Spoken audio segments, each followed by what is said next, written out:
you are Alexander Blackwell, standing in the doorway of your own kitchen at 11:47 p.m. on a Tuesday. You have just flown 7,000 miles to escape the noise of Dubai's financial district and return to the silence of your empty penthouse.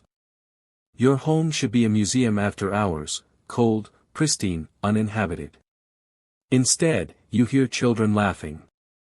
3 blonde toddlers in matching pink shirts are scattered across your Italian marble floor like chaos incarnate. At the center stands Maya Thompson, your maid, a woman you've barely noticed in 2 years, giving a piggyback ride to a little girl who is shrieking with pure joy. You must choose: step backward through the door and pretend you saw nothing, preserving the empire you've built on emotional distance, or step forward into the kitchen and confront the truth that will shatter everything you believe about your carefully controlled life. But here's what makes the choice impossible: the little girl on Maya's shoulders has your mother's eyes. Your jawline. The smile you see in photographs of yourself at age 3. She is evidence of a debt you didn't know you owed, a consequence of a relationship you ended with a text message when a deal demanded your attention. Stay in the doorway, and you remain the billionaire who conquered markets but fled from human connection. Step forward, and you must face the moral cost of every choice you've made: the woman who died alone in childbirth, the daughter who learned to walk without you, the maid who sacrificed everything to protect a child you abandoned without ever knowing she existed. Which choice would you make? And more importantly, which choice would reveal who you really are? Alexander Blackwell had built his fortune on a simple principle: everything worth having required sacrifice, and people were always the easiest thing to sacrifice. At 38, he controlled a venture capital empire worth $3.2 billion, managed from a corner office on the 47th floor where Manhattan spread beneath him like a conquered territory. His calendar existed in 15-minute increments, color-coded by revenue potential. Red for board meetings. Blue for acquisition negotiations. Gray for everything else, which meant nothing else mattered. He worked 80-hour weeks without flinching. Sleep was a quarterly metric he optimized down to 5 hours. Meals were protein bars consumed between conference calls. His apartment, a penthouse he'd purchased for $18 million, served primarily as a place to shower and change suits. He'd spent exactly 42 nights there in the past year. He knew because his accountant tracked it for tax purposes. Women entered and exited his life with the same efficiency as his business deals. There was the attorney who lasted 4 months until she demanded he meet her parents. The marketing executive who made it to 6 weeks before crying at a restaurant when he took a call during her birthday dinner. The journalist who understood the terms from the beginning: no promises, no future, just the present moment and nothing beyond it. He'd ended that one with a text message. Deal came through. Flying to Singapore. This won't work. She'd responded with a single word: coward. He deleted it and boarded the plane. His partners envied his focus. His competitors feared his ruthlessness. His employees respected his brilliance and avoided his presence. He told himself this was success. He'd grown up in a trailer park in Ohio, watching his mother work 3 jobs after his father disappeared. He'd sworn he'd never be powerless again, never be the one left behind. So he became the one who left first, always, before anyone could matter enough to hurt him. The morning he returned from Dubai, he'd closed a $400 million deal. He'd felt nothing.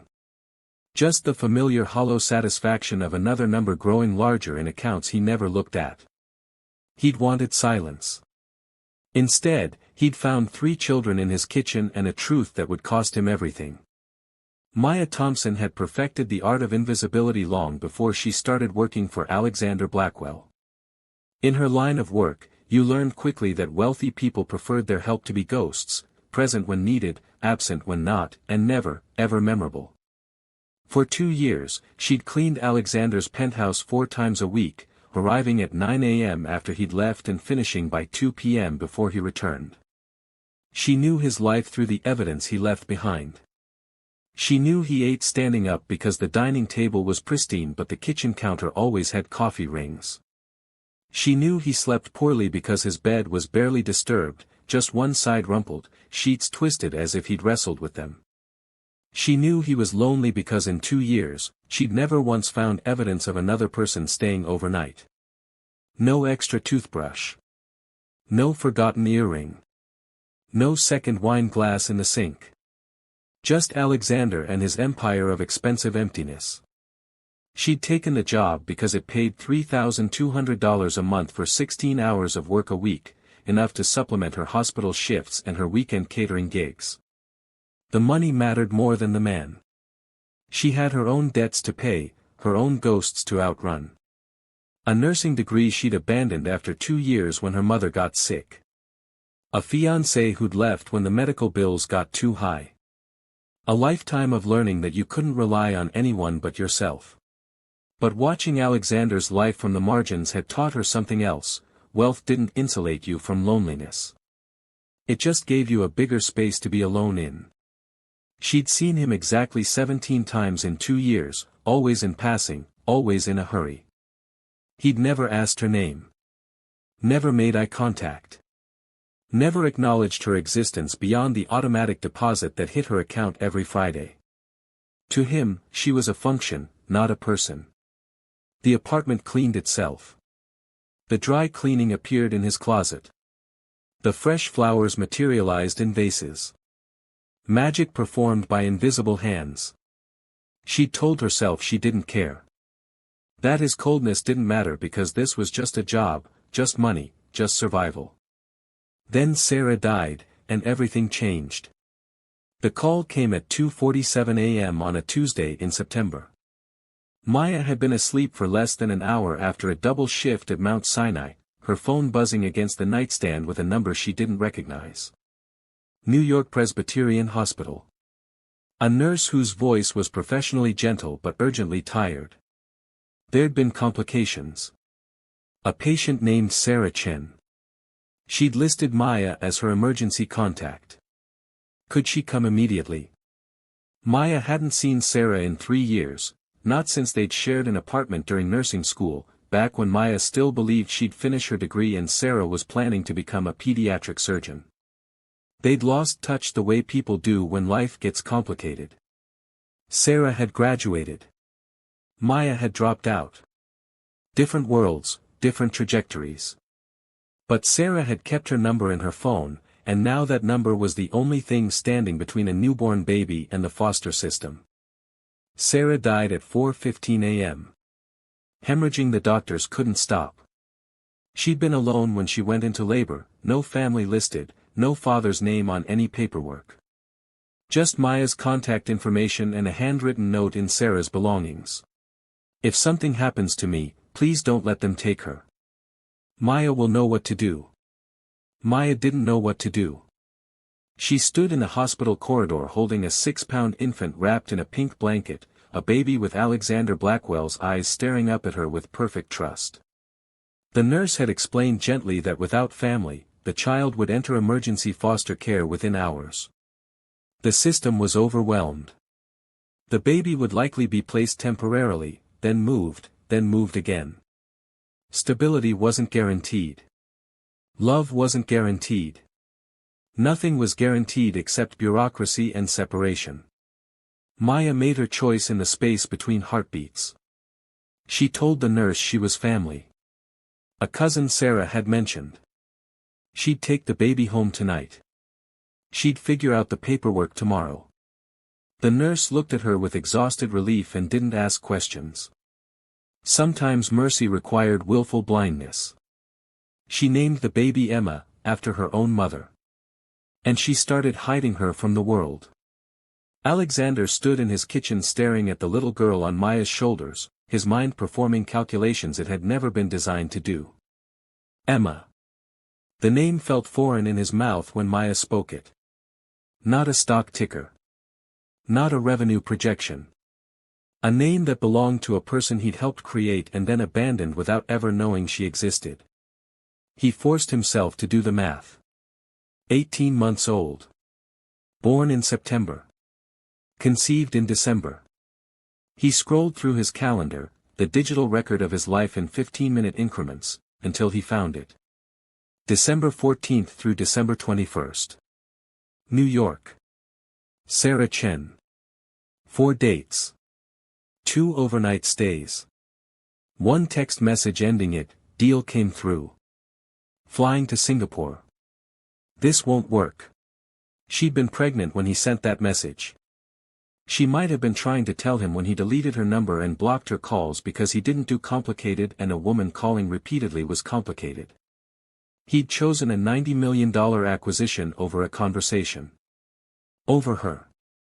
Over the possibility of Emma. The milestones assembled themselves in his mind like an accusatory balance sheet. First trimester, he'd been in London closing the Pemberton deal. Second trimester, Berlin, then Tokyo, then Sao Paulo.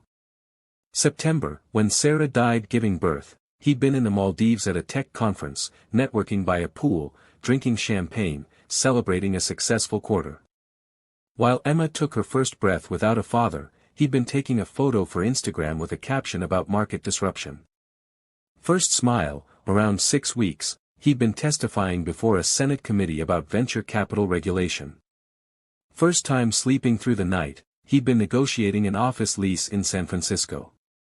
First steps, probably around 10 months, he'd been on a yacht in the Mediterranean with investors, discussing blockchain applications while his daughter learned to walk in an apartment he'd never seen, cared for by a woman he'd never thanked. The cost of his choices had never been concrete before. Now it had a face. Blonde hair. His mother's eyes. A smile that expected nothing from him because she didn't know who he was. Maya sat at Alexander's marble kitchen island, Emma finally asleep against her shoulder, and told him the rest of the truth. The 2 other children, the twins, Lily and James, weren't Emma's siblings. They weren't related to Sarah. They were Maya's own impossible choice, multiplied. She'd met their mother, Rachel, at the hospital where Maya worked night shifts in the cafeteria. Rachel was 19, strung out, pregnant with twins she couldn't afford and didn't want. She'd asked Maya if she knew anyone who'd take them. Not adopt, Rachel wouldn't sign papers because that felt like giving up. Just take them. Temporarily. Until she got clean. Until she got her life together. Until some indefinite future that both of them knew would never arrive. Maya had said no. She'd already had Emma hidden in her studio apartment, already was drowning in formula costs and diaper expenses and the constant terror of being discovered. She couldn't take 2 more. It was impossible. Irresponsible. Insane. Then Rachel disappeared 3 days after the twins were born, and the hospital was processing foster care paperwork, and Maya heard herself saying she was the godmother. That she'd take them. That they'd be fine. She'd been caring for 3 children under 2 years old while working 50 hours a week across 3 jobs. The math didn't work. She slept 4 hours a night. She brought the children to Alexander's penthouse during her cleaning shifts because daycare cost more than she earned and leaving them alone wasn't an option. She'd been 1 broken pipe, 1 sick day, 1 suspicious neighbor away from losing everything.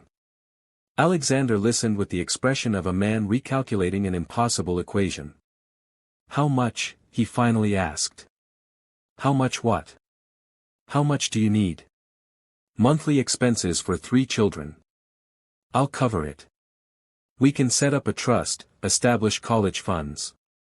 Maya cut him off with a laugh that had no humor in it. You think this is a negotiation? You think you can write a check and make this go away? I'm trying to help. You're trying to solve a problem without actually dealing with it. That's what you do, Alexander. That's all you know how to do.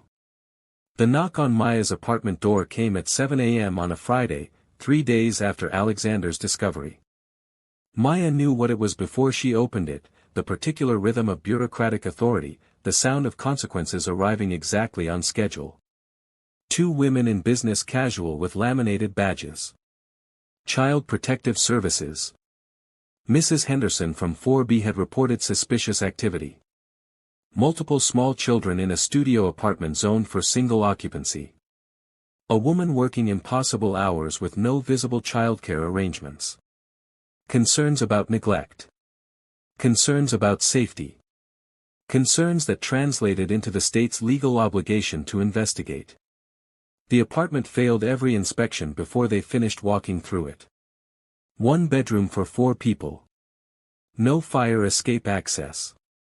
Electrical outlets without safety covers.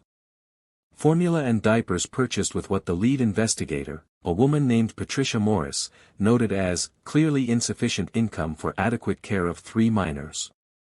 Emma started crying. Then Lily. Then James. The sound of children who sensed danger they couldn't understand filled the small space while Patricia Morris documented everything with the detached efficiency of someone who'd seen worse. She had, Maya knew. But that didn't make this acceptable. Are you licensed for foster care?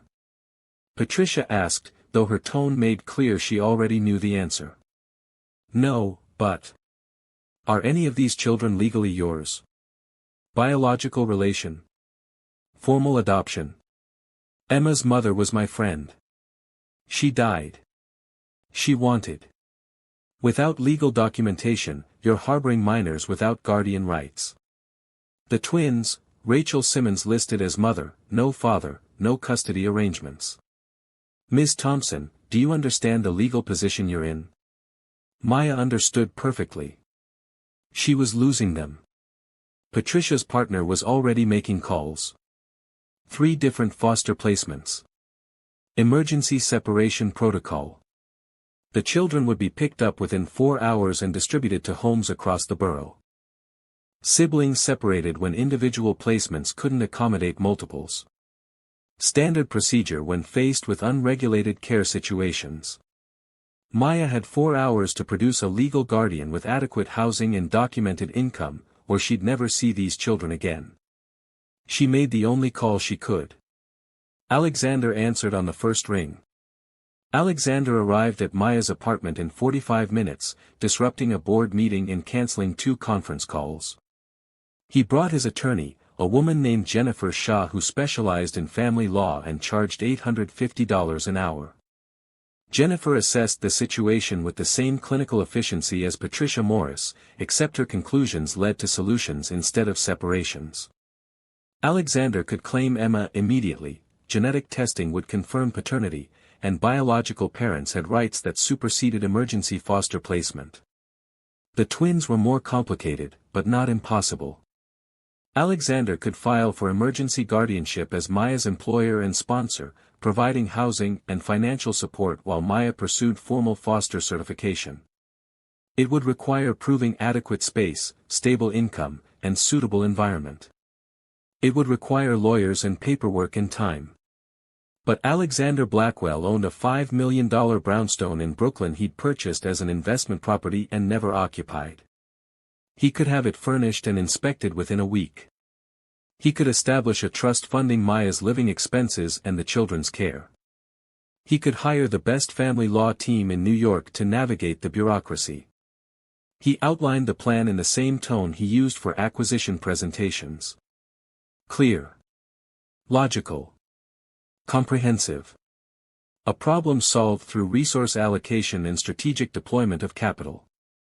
Maya listened with Emma asleep against her chest and an expression Alexander couldn't read. When he finished, she said one word, no. No. You think you can fix this like you fix everything else. Write checks. Hire lawyers. Move us into a building you own so you can feel like you've done something without actually changing anything about your life.